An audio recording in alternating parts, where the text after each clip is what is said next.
A pretty exciting weekend for the sports world. It's the 59th Super Bowl where Kansas City Chiefs are taking on the Philadelphia Eagles, and Kansas City is trying for the three-peat. First off, give us your perspective on the game. I don't like either one of these teams as a Patriots fan, but listen, the line is super tight, so it's going to be a really close game. Welcome to Girls Gone Gritty. I'm Farley Boyle. I'm Darian Boyle. And I'm Jennifer Berenius. Collectively, we're two sister-in-laws with our bestie. We don't just talk, we do it. Day, night, mountain, beach, and city. Get ready as we bring gratitude and attitude to everything we do. We jump in head first, unafraid, and we're all in all the time. We bring it on and get it on each week, diving deep into authentic, unscripted conversations on just about everything. So, let's get gritty. Bring it on. Bring it on. Don't wait until tomorrow. Hi, and welcome to Bring It On Studios, where we are going to bring it on today. We've got so much to cover about the Super Bowl and gaming and bets, and we've had a big week. We've had a little Grammy action. We've got some sad news that we're not going to really reflect upon beyond sending love to all the victims and the families. Absolutely. And Jen, D, talk to me. Yeah, I mean, it's a crazy week. I feel like after you get through dry January, we successfully completed dry January, and we're now into full-on Super Bowl week. So everybody's ready to get rolling on food and drink and eating. And I'm not sure I'm really ready, but you know what? I might have to just take one for the team. Oh, we jumped right into it last weekend. All my friends that had dry January went off the wagon hard. Jaeger on the rocks. I thought, woo, coming in strong. So that's kind of like we're doing next weekend. We have the Super Bowl. So a lot of positive, fun things happening. And I'm excited. Today we have a special guest. And ladies, what are the top 5 grittiest headlines of the week, ladies? All right, so we're a little all over the place this week, but I feel like that's going to be 2025 anyways. Number 5, will the Mona Lisa keep smiling? Will the London Bridge keep from falling down? Museums in Europe are calling for higher entrance fees from non-EU residents and visitors to maintain their attractions. What do you guys think about that? I mean, we're already paying a lot of money to come visit from the good old USA to go EU, and now you're going to hike it. I think that it should be even, Steven, unless you have a membership to a museum like we do in New York City. If you're a member and you pay something up front, then you might be privy to getting a different rate, let's just call it. But I don't like that. That actually might make people not go take in these beautiful sights. Well, I think everybody's gouging everybody these days. You can't get a deal on anything. And it's just a way, hey, let's just raise the prices. I mean, maybe they need to fix some of the paintings and some of the artwork, and they need the funds for restorations. But why are they only tagging us for that then? Yeah, because they know everybody wants to put a tariff on everybody, on everything. So what are you going to do? Well, I'd like still to go to Europe, so I'll pay it. It's okay. Yeah. All right. Next up, do we have some rotten eggs here? Bird flu sends prices for our kitchen staple soaring and find inventories low. What's exactly happening here? Right. Overpopulation of hens in a very small area, all just on top of each other, breathing and distributing cootie after cootie. You can't have one little zone be responsible for 98% of our eggs and not expect something like this to happen. And no, and to be gouged on an egg, and we'll think about the bird flu. You need that coming around.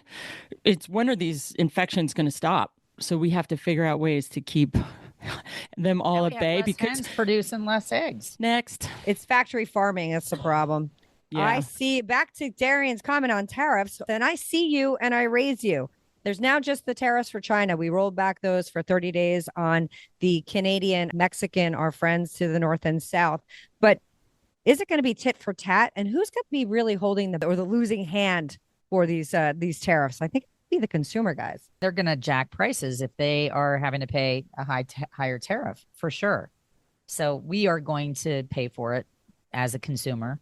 But there are things that kind of made me question things in a positive way, where you look at these borders, you look at Canada, you look at Mexico, and you look at China, and it is where a lot of our drug problems exist. We had this conversation the other day about how California can grow avocados and the United States can actually manufacture, hopefully, iPhones. So I do think that Trump is trying to have the U.S. become a producer of a lot of things. But like Jen said, it's not going to happen overnight. It doesn't happen overnight like a tariff. And I think part of the problem is that the tariffing doesn't really hit the drug trafficking anyway. Drug traffickers are drug traffickers. I think what we want. Are they smuggling it in goods? That's what I'm saying, that we're importing. What are they taxing? I think they're two totally different things. China struck back, though, and we're screwed because if you look at the bottom of everything you buy, it's made in China. Everything's made in China. They own us. It should be interesting to see what happens. And I think these economic policies are interesting because there's a huge lag, except for when you can just tariff at 12. In the late 1800s and the early 1900s, when we were tariffing other countries, it was the most successful we were as a nation. So there is a model that showed once upon a time. Now we're talking eons ago. When we rode horses and when we used candles and we used Morse code. He's trying to lower the taxes for us, and he's trying to. So there is a reason behind his madness on some level, because if he can eliminate taxing us as much, but then again, we're going to be paying higher prices. I think I'm going to pass on this one. It's political warfare. Number 2, reunited, and it feels so good. The Jonas Brothers and moms of the Lost Stuffy Project work to give kids back their lost and destroyed blankets and stuffies. And I'm feeling so snuggly about this story, you guys. I saw it at the Grammys, and it's getting a lot of play on Instagram. You forget about the kids sometimes. No, not all the times. We do forget about the kids who get lost in these stories with the LA fires. Oh, if my kid lost her stuffy or her blankie, it would have been just, chaos. I mean, trying to replace Chase's blanket when she lost it and trying to get her a new stuffy that had lost its fluff, that's devastating. So if a kid lost their home and all of their possessions and they were stressed about their pets and now they've got no stuffy that comforts them when they go to sleep at night, that's a big problem. So I applaud these moms that really thought of this initiative, and I hope a lot of people contribute. We went to their Instagram yesterday and it wasn't up. So they must be trying to not get their 501c3 or whatever tax accreditation that they need in place. Maybe we should try to bring him on the show and see how we can help him, because your home is what you make it, but holding that blanket close to your heart is what you want when you're little. So, I mean, Chase didn't even want us to wash her blanket. Like, she liked the smell. It smelled like home. It smelled like her. So we had to be really strategic when we would take it and actually try to wash it really quickly. So yeah. The sad thing. And what's our big number 1, Jen? Well, I wish I could say that this is not the hottest news on the planet, but unfortunately it is. Kanye's wife, Bianca Censori, okay. Why is she always naked, you guys? I mean, seriously, body language experts have revealed that the Grammy where nothing at all was censored or left to the imagination is just suppressed energy, and she is in fear for her life. My God. I mean, it's disturbing. I feel like she's got whatever that syndrome is, where she's just terrified of Kanye, and she's like, I don't know, what is it when you Munchausen's? I don't know if it's Munchausen's. It's another one though. It's definitely a syndrome, and I feel like she's terrified of him, and she's brainwashed. And why is she not being arrested for just public lewdness? Yes, I mean, like, if a guy was dressed in like a pantyhose contraption, and we saw everything that he had to expose, he would be taken to jail. I don't understand why it's okay. We've come so far as women, and now to just be paraded around every single time the public eye is on them and revealing her private parts, it's degrading. That's a great point. Have some self-respect. I mean, why are we going backwards? Like, I don't understand why it's okay. I don't understand why Hollywood thinks it's okay on some level. Arrest them both and put them in jail. And then maybe she can be taken away from Kanye and she could be put into a room and they could interview her and maybe they could help her. 15 minutes of fame anytime you can get in the spotlight. How about just be a better role model? Your music should speak for itself. Why do you have to show it all? I don't want to see it. You can't unsee it once you do. And it's just a distraction. But hey, we're talking about it. The news is talking about it. So really, that's her marketing right there. And that's Hollywood. And they don't care. It's just Stockholm syndrome. I'm going to read you guys that Stockholm Syndrome is a coping mechanism to a captive or abusive situation. People develop positive feelings for their captor because they've been brainwashed and they don't see an end in sight. And I genuinely believe she is a Stockholm Syndrome survivor at this moment. Or she's held captive against her will, just full out, because that whole situation I was telling Farley reminded me of when you saw Interview with a Vampire, and there was a scene where this poor girl got devoured by vampires and everybody thought she was acting. And that's what it looked like to me. And it's disgusting. And like you said, Far, it's just not okay for role model for our girls. You today, it's what the heck? Enough's enough. And please, just like I said, arrest them. If I showed up in public naked, like, first of all, you would probably. But it's I die. No, you're pretty hot. You're pretty hot. I saw a video of them later on in the night, and she was actually like in a black freaking see-through little teeny tiny, I don't even know what it was. And she was all over Kanye. The PDA was disgusting. I mean, get a life. Yeah. Get a life. I mean, if she's okay with it, then she really has a problem.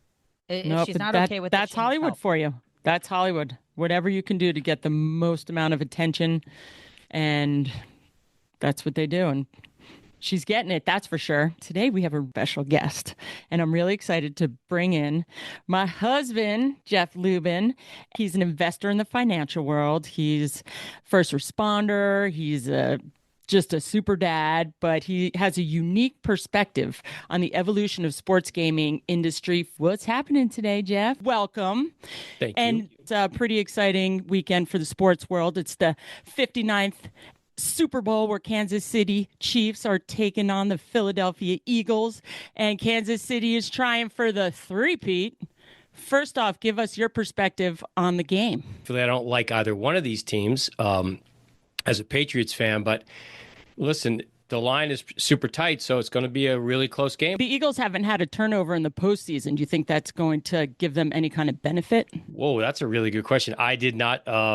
You do your homework. I did not know that. Hey, come on, I was a sports reporter. No, but I was looking at all the stats, and you're looking at, hey, you see that literally no turnovers in the postseason. You know that postseason are when players, I mean, they throw it all on the line because there's not another game. If the game is rougher, it's harder. The hits are bigger. People want to get a ring. Well, Kansas City is so comfortable in the fourth quarter. So even if they have turnovers first, second, third quarter, I mean, nothing's happening. Kansas City's going to throw down. And right now, they're actually predicted to win. I know that the Sharps were all over Kansas City early. And so that, the magnitude of their experience, brain power, and money will move that line. I'm always looking at what Sharps are doing just to get a sentiment. But the fact of the matter is the Sharps move the line before you know it. So once you see what the Sharps are doing, the line's already moved. Golf clubs, office pools, the amount of still private, quote unquote, private, but illegal money is huge. And boxes are so fun. It's such a random thing. But, you throw in, $100 or $200 or $500 a box. Some boxes are $1,000 a box. I mean, you can win $25,000, on a quarter score change, and you're thrilled, right? I mean, how exciting is that? So those bets are still alive and well. Matter of fact, I think they're more popular now that everybody's aware of sports gaming. But they're illegal. But they're illegal. They're illegal. Technically illegal. Yeah, they're technically illegal. And yet, they'll talk about the private amount of money that's bet on the Super Bowl is kind of double or triple what you see publicly through disclosures in the states that allow it and obviously Nevada, which, has been doing this forever.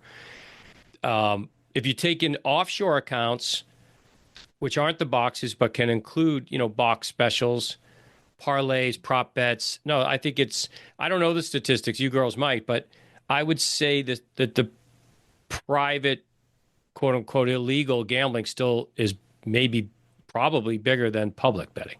Well, think about the apps that kids are using on their phones. I mean, I can go California sober and I can type in, or a porn website, are you above the age of 18? Okay, I'm going to click yes, I am, even if I'm not. So how are these rules enforced online, with all these apps with kids that are 16 and 17 years old placing bets? Do you have to scan your ID before you can place a bet? I mean, how do you enforce that? Yeah, I don't know the answer to that. I mean, I didn't pay a close attention to that, but I know that they use face recognition now for a lot of them. They use state GPS location, but I don't think they're scanning in your passport. But at the end of every year now, they're sweeping like tax. I mean, that's what it's all about, right? Tax. Yeah. It's all about tax revenue. All about the tax. I mean, it's all about the tax collection that this private money, illegal money. It's obviously been established that this isn't bad. It's just untaxed. So they want the revenue. That's a good question. I mean, I was always on the other side, so I hadn't really focused on the, You were who we were calling, saying, "Hey, I want to throw in. Can I throw in? Yes, it's 10 on the Giants." Never. Yeah, and you remember back in the day, just like all this stuff. You needed a guy, and I was a guy. So there was people were always. I mean, this is not new. The popularity of sports gambling. What is new is the accessibility, and the kids love it. You're absolutely right. I mean, between which is not what we're talking about now. Between the online poker and blackjack, and then sports gaming. I mean.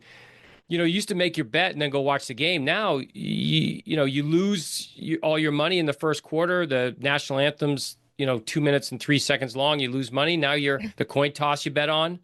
Always. That's my favorite thing. Yeah. But now you can try and recoup that. You can also, which we can talk about a little bit later if you want, but you go down a rabbit hole deep. Yeah. You think you're going to only bet $50 in the game, and by the time it's over, you've lost 500 because you keep doubling down on more bets. We didn't have that, right? When I was doing that, you had a deadline. Let me think about this. On Sunday, our deadline was 2:00, and it was in person with cash. Now, to Farley's point, you got a phone in your hand. You can bet it every minute of the game. They're making it easier to take your money. Let's right. be honest. And you always that's lose. all it is. That's all it is. I have a question. If you're the guy, are you allowed to place bets as the guy, or you can't participate? Well, I mean, like on Wall Street, like I don't invest in single name stocks because I don't want to create a conflict. But if you're a offshore gambler, if you have a view, there's no rules. Yeah. You're not like protecting your clients. You're a guy who's got a guy. Yeah. If you have That's exactly it. Yeah. I mean if you had, I don't know, if Jalen Hurts was your pal and called you up and said, "I got the flu, don't bet on the Eagles," I would definitely not bet on the Eagles. Yeah. Right. Sure. Yeah. Sure. It's the insider tips. It's and that's the hard part is kids, because you don't have money going through your fingers, you don't realize the worth of it and the value. As they're doing this online, I mean, I am so unfamiliar with this territory, but wouldn't that be cool if there was like an app that actually was like a calculator? So while these kids are doing it, they can see like the number and the total and the amount and it going backwards and going up. And then they've got a stop point where they can say like, I'm out. Yeah, you can it's a great idea. And it's such a good idea that they actually do it. So when you're on DraftKings, just using DraftKings because it's very popular, you could see your balance. So as soon as you make a bet, it leaves your balance. As soon as the bet is recognized, it goes into your balance. So it is there. It's draining, and Does it show you as you're doubling down and tripling? Yeah, it's leaving. Okay, good. So as soon as you make the bet, it's gone. It's in a way, you spent the money. I'm too cheap to bet. I'd rather go on vacation or like buy a nice pair of shoes or something. Yeah. I don't know. But what Darian describes, the house always wins. well, let's the house, be honest. yeah, The no, house that's is structured it's to win. designed- The house is, that's why. I mean, you can. By the way, you can manipulate the odds on DraftKings, but so for instance, the spread is 1.5. I can move the spread to Kansas City instead of -1.5, Kansas City -7.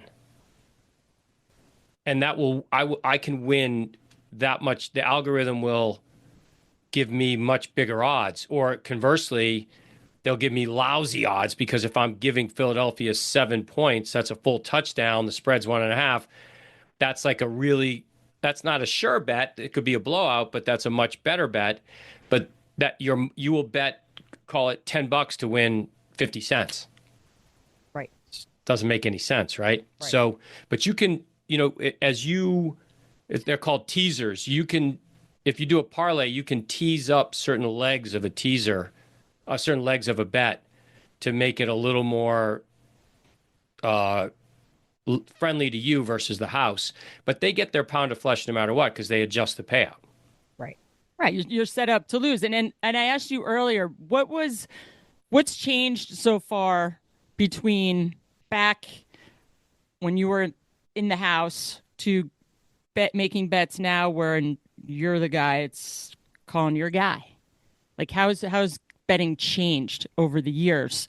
I mean, visually we know, but is there another side that we don't see the layman? To have a guy, like somebody that they really know, right? They can just dial it up on their devices and whatnot. Like, yeah, has that person disappeared? Has the person who's taking the bet, who's calling, or is that another underground thing? Is I think what Darian's asking. So yeah, two things. One, the biggest change I'd say is definitely the technology, right? It's morphed into a very sophisticated business like Wall Street, like trading options, like trading converts with an embedded option or stocks.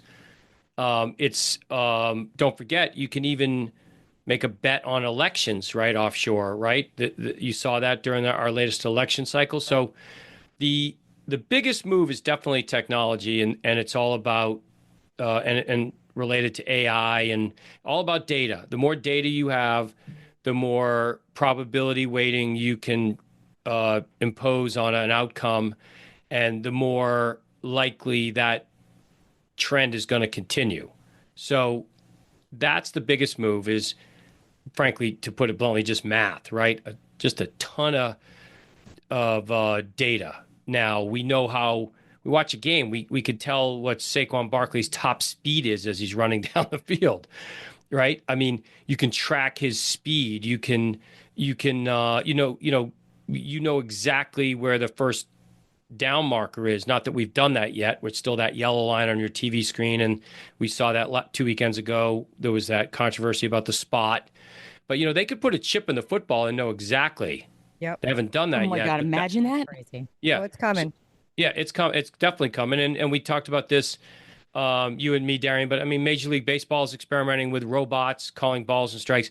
So the biggest move for sure is technology, and what I mean by that is you got an app in your hand, you got a computer in your hand, that's your phone, and the magnitude of in-game options that you can then wheel into a parlay. Saquon scores the first touchdown. Jalen Hurts throws the first touchdown. Travis Kelce, breaks the rules and dunks the football over the goalpost. Could be they have the coin toss. They have the national anthem. I mean, the amount of prop bets, I haven't looked. I don't usually mess around with those. That's a real move. Yeah. I mean, but that's the biggest thing is how long it takes for Taylor Swift to be on the screen. Right. God, how many Her times first shot. Torture. How many times she'll be featured? Oh. Exactly. I mean, it's nuts. Oh, just I think that's why people like to bet, though, because it doesn't require. No offense, Jeff. I know that it's all luck, and anybody can be a winner, and you can bet on literally anything, and it doesn't matter. And I think that's why the sports betting has gone to next level, is because everybody is interested in sports because it's fun, and then take the biggest party on the planet and add a little bit of gaming into it. Now I've got a vested interest to watch, especially when the game is something that, like we've said, like nobody's that excited about. No. 100%. In our universe. My sister in our zone, in our wheelhouse. Right, but Joe, so for Joe Public, it's all luck, right? And for professional gamblers, it's all skill, or they wouldn't be. That's the great meritocracy, right? If you don't make money, you're done. But don't forget, the biggest thing is the house. They're the original bankers. They make money if they do it right. If they balance the book, win or lose, they get the vig, which is 5, 7, 10 15% in the old days, clipped, whether they know what's going to happen or not, they're taking a percentage of the total book bet on both sides, and that's a good business. That's what banks do. Now, do you think that any of these games are rigged? 73% of Americans think that the games are rigged. We did a post earlier in the week about that. 78? 73. That's 73. crazy count. Well, anything more than, I don't know, 10% would have shocked me. That's amazing. No, I don't. I think we're talking about the NFL here, but all the major sports, even the minor sports, I think that the leagues, I don't think are systematically rigged. Clearly, and it's a lead story, clearly there are problems, right? I mean, there's 2 lead stories today on ESPN. One is about a major league umpire who's been fired for a shared gaming account with a professional gambler. Something doesn't smell right there. Wow.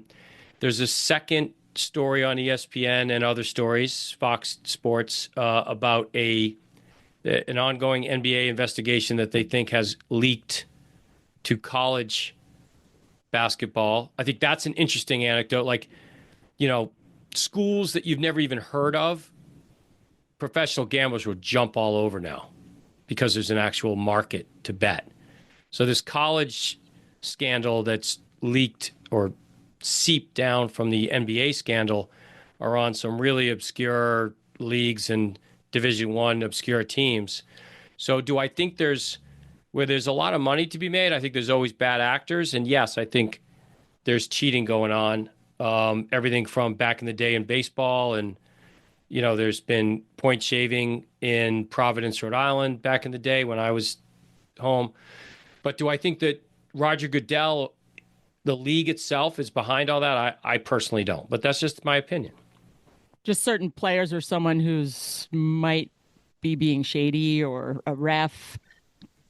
Well, the referees are the biggest, the weakest link in the chain. They're the most vulnerable to corruption for a couple of reasons. One, they, for instance, in pro football, in this game, you could call holding on every play. So Patrick Mahomes throws a touchdown. Now it's coming back for holding. No, it is a touchdown. There's always a holding. It's always a hold. It's always a question of how good you are at doing it. Right. But you could always call it and not be censured, if you will, or stand out. So the refs, for that reason, in all sports, and in basketball for sure, it's very subjective. Hockey, penalty, you watch games. I mean, the refs are very vulnerable. How are the refs? Because they affect the outcome of the game much more so than the players, because the players, can get substituted, or they could get counteracted by another player, stopping them doing what they're doing. But the refs are vulnerable because they affect all the play, and they're also vulnerable because they don't make as much money. So you have a player being approached by a bad actor to throw a game, and he's making $10 million a year. He's not going to jeopardize that unless he's in trouble, and that's what happened in the NBA. He had his own gambling problem and had a hole, so he was trying to gamble his way out of that. But the refs are much more average Joes like us, and they're vulnerable. So they are under high scrutiny. This major league, umpire who was fired, it's calls into account the integrity of the game, and that's a big problem. And so I think the refs are always going to be under the heaviest spotlight. Do you have a best house story out there? A game that just comes to mind that you think, oh my gosh, that was the most memorable game ever. My most memorable football game, Super Bowl game, was when you came to Michaela's house. You were a Patriot fan and we're a Giant fan, and here you go, it's Giants Patriots, and you come in. You have to have skin like a rhino, first of all, to come to our house, and here you are, you come in, Patriots fan. Well, we bet on everything. The coin toss. We bet on first down. We bet on everything. So by halftime, you had because we had all the littles. You had No. They were the Patriots eyeshadow. were ahead. What was that? No, the Patriots were ahead at halftime, but then it went downhill from there. Yeah, and then what happened from there with that story? Yeah. So the in the Super Bowl era, yes, I have my two memorable losses were definitely to the Giants, no question about that. And in that game, I did happen to bet that more than money that I would wear blue eyeshadow and that I would sport a Giants trailer hitch on the back of my truck for a full year. Yes. With truck nuts around it. And every time I would park somewhere, somebody would be like, "Hey, I didn't know you were a Giants fan." I'd be like, "Okay." So that was a very good bet, and I lost it. Yes. There are some great, the other Super Bowl was with your dad. Your poor dad. Super Bowls run late, as you know. They're like, 5 hours long, and then if you get excited like you do if your team's winning or losing, you stay up for the speeches afterward and the awards and the MVP and everything else. Might even be cocktailing along the way. And a lot of cocktails on the way. But the Super Bowl where the Patriots came back against the Atlanta Falcons, your poor dad he said, "Laddie, I'm really sorry because the Patriots are down. I'm so sorry." Like 28-3? I think it was 28-3. I don't know. And but then he moved into another room and we started our comeback. And I'm so superstitious, I said, "You can't go." And that poor guy, he was 80 at the time. He would have been home asleep by halftime, but I made him stay for the whole game, and we came back, and Arthur Blank, the owner of the Falcons, had to go scurry away. He was my good luck totem, and I wouldn't let him move. I think Super Bowls are meant to be hairball. I think that's the whole point. It's a day of excess, and you mentioned like just the consumption. Just to give us some stats for like to change up from the sports betting. I mean, let's talk about the amount of food that gets consumed over the Super Bowl. It's unbelievable. And I was watching a program last night and they were talking about the avocado industry alone has been like completely solidified because of the Super Bowl. The power and the just the market value of the Super Bowl itself is actually incredible and staggering when you look at it. And then when I look at it, Jeff, and I would love for you to weigh in on this, like we talk about it as if like these are our people and our friends and we're so aligned to these teams, but there's so few people that actually own these Super Bowl teams. It's like an individual or a family for the most part. It's not a like spread across, party lines or even social lines. It's not a group of people. It's a very small number of people that own this whole franchise. And how much money is made? Yeah. So, well, first of all, the food issue is huge. It's one of my favorite things. Watching the commercials is a huge. I live for that. Right? Halftime show. I like that too. For a commercial this year, $8 million. Yeah, there you go. And so the pressure that they have they're going to spend that, so they got to get their message across. But I mean, that's really a big talk. The food, I think element which is a really should be put to a national vote is I think Super Bowl Monday should be a national holiday because we're all destroyed. Agreed. Between the length of the game, the food, the money gambled, bet. I hate packing up at halftime and having to go from wherever I'm watching it home because I had kids that I needed to like get to bed because they had school. It starts way too late on the East Coast. So I have a bunch of friends who just look at a calendar and take every Super Bowl Monday off. That's it. They don't. Why fight it, right? So but I think it should be a national holiday. We should steal one of the other silly ones and Super Bowl Monday should be a national holiday. Well, in Melbourne. They have that. They have the day after the Melbourne Cup. That Monday, everybody has off in Australia. Yeah, see, I think that's brilliant. Not that we need more national holidays and less working, but I think at the end of the day, we could steal one from somewhere. But it's a national holiday, whether we like it or not. Certainly, another solution many people have had because you have 2 weeks off between the divisional round. So you get 2 weeks off between the divisional round and the Super Bowl. Although it doesn't have the same cachet, a lot of people have said, if you're not going to give it Monday as a national holiday, just move the game to Saturday night, Super Bowl Saturday. But it doesn't sound the same, right? It doesn't sound the same. We'd get used to it. I think we'd get used Super to Bowl it. Sunday. Yeah, I know. Any Given Sunday is such a good, what a great movie too. But as far as the billionaires that own these teams, I mean, some super smart guys have, bought teams for what looked like crazy amount of money, and now they've double, triple, 10x'd their money. There is a major change going on in ownership now to allow private equity. So to Jen's very question, you're going to see a lot more ownership stakes sliced up. So, various teams will not be owned by, Bob Kraft. In the case of the Patriots, he might control the team, but he might have a lot of other equity stakeholders in it with him, like a big business does. I don't know where that's developing. So many of these teams are literally not national assets, but they're community assets. I mean, if you talk to somebody in Pittsburgh about the Steelers, that they bleed, black and gold, right? If you listen to the decibels, the decibel level in Kansas City or Seattle, or the fans in Philly throwing snowballs. I mean, these are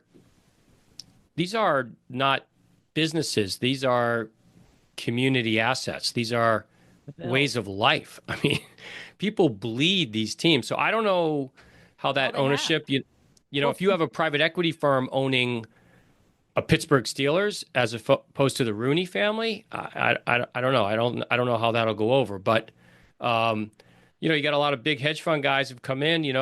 They own the Panthers. Appaloosa owns the Panthers. The Washington Commanders now are owned by hedge fund. Anyway, it's a long list. A franchise owned by a family, to me, is the real deal. Well, the Mariners, think about it. Yeah. Sorry, Giants have been owned by a terrific, family. It was just a well-respected owner. I think that some of the historic teams like the Steelers and the Giants, or the Vikings, some of these like really historic, the Miami Dolphins, they all are owned by people who care as much about the community as the team. But I will tell you, I think the Super Bowl this year, if it had been the Bills and the Vikings, to use that example, two teams that have such heartbreak. The Bills went to 4 Super Bowls in a row. Think about that. 4 in a row and didn't win one. And lost several of them under heartbreaking fashion, missed field goals that were chip shots. If those two teams with those rabid fan bases had been, I don't know if prices would have gone down, but, Too bad they can't play each other in a different type of a playoff game, Yeah. Call it like I don't know. See you next year. Okay, well, the Bills were close. The Vikings not so much this year, but the Bills were close. And it's the Super Bowl to me has always been corporate, and maybe it's gotten ahead of itself in terms of. I think the Super Bowl may suffer from two really important things. One is I think the prices got crazy because it is so corporate, and also the NFL has done such a great job of making that product. To all of our points earlier, whether it's the food or the commercials, it's better at home. On a giant screen TV. Right. Well, I don't know. You don't get to see the commercials. New at Orleans the game. as the backdrop could be pretty spectacular if you were highly motivated to. Yeah, no. I agree, but I mean, it's when you add up the cost, the logistics. If you're not in that corporate box, eating lobster tails and drinking, martinis, maybe your, bar in your backyard with an outdoor TV and 20 of your great friends is pretty better. Fantastic. I don't know. They do a really good job of the production to make it super fun at home. So that could be part of it. You don't have to be a family time fan. It's family time. It's like America's pastime, and people can just come to watch the commercials and socialize. People can come for the food, or people can really come because they're immersed in football, or they want to be like our fans episode. There's all different kinds of fans. There's Super Bowl fans. People that just come out on Super Bowl, and they want to be a part of like the end. The Swiftie fans that are coming to try to get it. I love football, but I can't wait to see Taylor. Now, here's the big question for all of you. Who do you have your money on this weekend? Hefe? Well, I don't, as I already said this, so I could say it again. I'm not a big fan of either team. But I have such good friends who love the Eagles. I think the Eagles are going to lose 30-28. Ooh, that's gonna hurt. And I like the over. I think the over under is like 48. Had anyone checked? I haven't checked today. I haven't I checked today. Barley? I saw I didn't earlier. check today. Yesterday I checked, it was 49. Yeah. So I think that I like the over in this game. But I'm not a pro gambler anymore. I haven't analyzed it. It's indoors, perfect conditions, obviously in the Superdome. You got these lunatics running around, incredible athletes, whether it's Saquon Barkley or I'm going. Jalen Hurts on the I'm other going for the side. Eagles. Saquon Yeah. is I want Penn Saquon. State University. My dad loves them. But I think the wild card in this game we'll see because Kansas City was always known as a prolific offense, and the truth is this year I think their true MVP of that team is not Kelsey or Mahomes. It's really been the defense. So Kansas City's defense is tough, and Philly's always been known for a burly defensive line, much to my chagrin as a Patriots fan. So I could definitely see this, being an ugly game and going the other way. But Super Bowls are usually about bling and, the stars rise. And so I like the over, and I like 30-28 the Chiefs to beat the I like the Eagles. underdog. I'm over KC. I'm over Swifty. I'm done. I'm all about the birds, and I've got no skin in the game, but that's my skin. Yeah.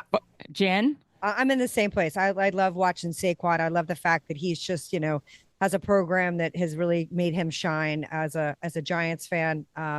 And my sister and my family in Philly are, in Doylestown are fans of they're like crazy Philly fans. Actually, it really is hard to even like them sometimes because they're so out of control. The Philly fans are a little cuckoo for me, but I'm going for the Phillies, and I think they're going to win by 9. Ooh, wow. Whoa. Wow. I do. I think they're going to find their grit beyond, and Okay. I think that they don't want to lose to KC. I don't think they're. gonna So win you by should 3. bet the money line, forget the spread because you get better value. Bet the money line on the Eagles, and that's that's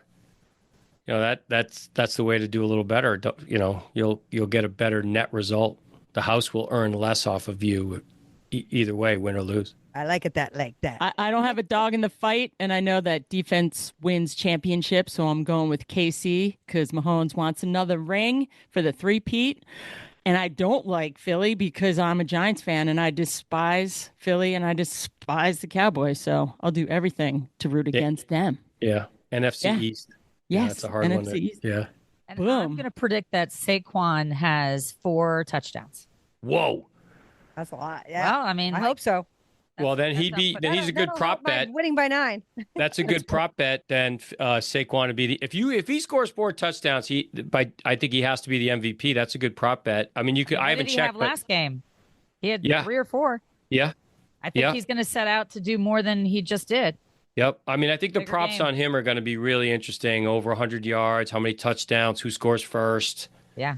They got the tush push on Philly. It's all it's always going to, it's always like you said, it's a national holiday. It's a great day. I mean, here, well, I'm in the mountains. The mountain will empty out early because everybody's getting ready. Everybody's it's like their prom date. They're all getting gussied up early, cooking the food. The guys cook as much as the ladies on Super Bowl. They have their smoked meats, and they have their special drinks and tailgates. A lot. I'm sure Philly chicken there's a wings, huge crew at Philly who will sausage cheese tailgate. dip. Yep. Yeah. White trash dip. Oh, I are love staples. it. I love it. Yeah. Yep. Oh. Buffalo chicken dip, one of my favorites. Yeah. I mean, you guys should do that. I mean, the list of Super Bowl I'm gonna be in recipes must be Columbus, unbelievable. Ohio, going to maybe rage a little bit because they're the Natties on top of the Super Bowl. Abby's got Nice. her first game on Sunday, believe it or not, against Kidding. against Denver early, and then Oh, that's a big game. it's a big game. Yep. Good Wow. Well, I was never hopefully we'll be Ohio. That's how fandom changes, right? I can't lie. I hated Ohio State. And all my friends like, why are you rooting for Ohio State? I'm like, well, my niece is a rock star at Ohio State. So, it changes fast. Like Jen said, now Saquon, you can safely root for the Eagles because you like Saquon, even if you're a Giants fan. And he's a good guy and he's doing great. Or a former Penn Stater. And a former Penn State superstar. That's right. Yep. Exactly. Well, thank you so much, Jeff, for being on the show with us today and giving us your insight into everything out there having to do with football and this weekend and the Super Bowl and some betting tips. Yeah, thank Love you. having you on it. Thanks for having me. If all your viewership likes this, you actually should get a sharp on. I mean, the sharps aren't in the dark anymore like in my day. They're not, I think we have our own shark in the hiding in the back of the bar. Here. There are a lot of sharps who are, they're the rock stars of the gambling world. They're living in a tower in Vegas, and they have a staff, and they have analysts, and they have supercomputers, and they're checking like every guy's dream job in the world. Weather, and I told you there's people checking people's health. Crazy. Yeah. And they didn't have that years ago when you just had when I was your guy that you picked it up. No, our true edge was, lack of alternate information. So if we set the line at 7, they couldn't go shop it. Right. They had to take 7. The line should have been 4, but we were gouging them because they had no choice. Well, that would kick. And then you didn't have an app where you took it out of your bank account. We went and got the money in person. Right. It creates market transparency, even in a shady, betting world. Like you can see exactly who's betting what, where they're betting it, and where the numbers lie. And the numbers don't lie, and neither do Girls Gone Gritty. No, either. Yep. No, you guys have a terrific podcast, great show, and I love your predictions. Now you're on the record, and let's. A couple days, let's play the game and see how it turns out. Maybe we should put a little in-house loot down on this. I don't know. Maybe we should do a family box. Let's do a family box. Yeah. Yeah. All right. We're gonna have our sharp draw that up. I can do the matrix and put your names in them. We'll draw them and we'll go from there. Awesome. Yeah, that's so gambling has gone mainstream, right? I mean, right. You watch a game with a college kid and they're screaming, for, somebody they never heard of to score the first touchdown. It's like a giant carnival during a game for them. Sure. It's just so interesting. Like it shows how entrepreneurial you were and how math-minded. It's no different than, it's actually way more respectable, I think, than, women that put themselves through school stripping. And think about it. Like a lot of people do some shady shit to go through school because they want a degree. Absolutely no. I mean, if you look at the algorithms that run all these gambling apps that all of our friends, our colleagues, our kids use, it's the exact same probability weighted algorithm that Wall Street uses. It's trading. Yeah, it's trading. And you know what we wanted to ask you? The insurance companies. We wanted to ask you too, if you think like, do you think the NFL, the MLB, like all of it, do you think that there's like a rigged aspect of it, like Kansas City? Like, do you think that there's games being thrown and I mean, listen, it's been proven that this goes on. I don't think league wide there's a general view out there that maybe because of how popular Patrick Mahomes is and Travis Kelce with Taylor Swift that the Chiefs are promoted by the league. I don't believe that at all. No, I don't think the leagues fix things, but it's been proven that players do. Right. There's an ongoing investigation as we speak with an NBA player, literally right now under FBI investigation. The basketball games were thrown back in the day. Baseball, famously, games were thrown. Thanks, Jeff. All right, girls, who is our Got Grit winner of the week? Well, can't wait. Got Grit winner of the week, an amazing species of bird, and it coincides with what's happening this weekend, but not intentionally. It actually came up on my feed, and I thought, with the new president, with our new, 2025 being really symbolic of a lot of new beginnings. And it actually happens to coincide, like I said, with the Eagles. It's the American bald eagle, because it's an amazing thing. The American bald eagle has never been a national bird. I don't know if a lot of people knew that. They just officially became the national bird of the United States.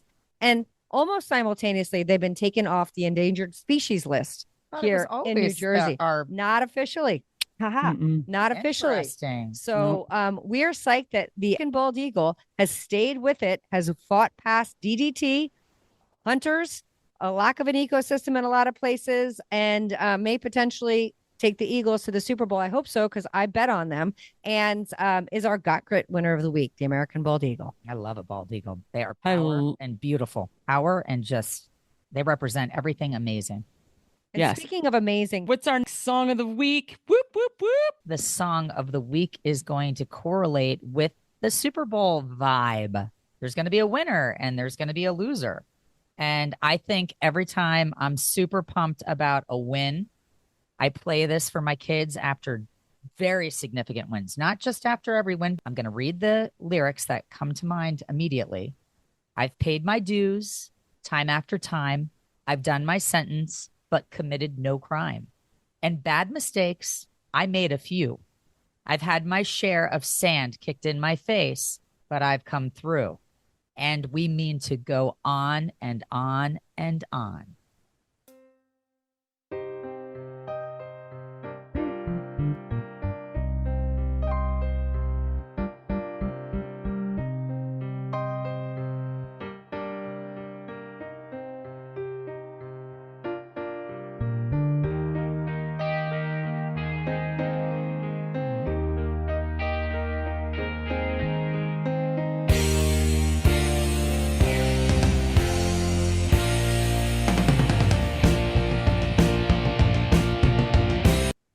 That, my friends, is We Are the Champions by Queen. love that song. Love that song. Love Freddie Mercury. He was an amazing poet and lyricist, and he definitely left us too early. He did. Oh, yes. And you know what? Girls Gone Gritty, we're champions. That's what I like. It's like Chariots of Fire. There's certain songs that just totally evoke a flame in you. And that, I mean, the We Are the Champions. I want to hear it like at a very loud decibel this Friday when Chase Boyle plays BC. Oh, yes. And that's all you have to say is boom, And mic drop. Abby Boyle playing Denver on Sunday. We got a lot of games this weekend.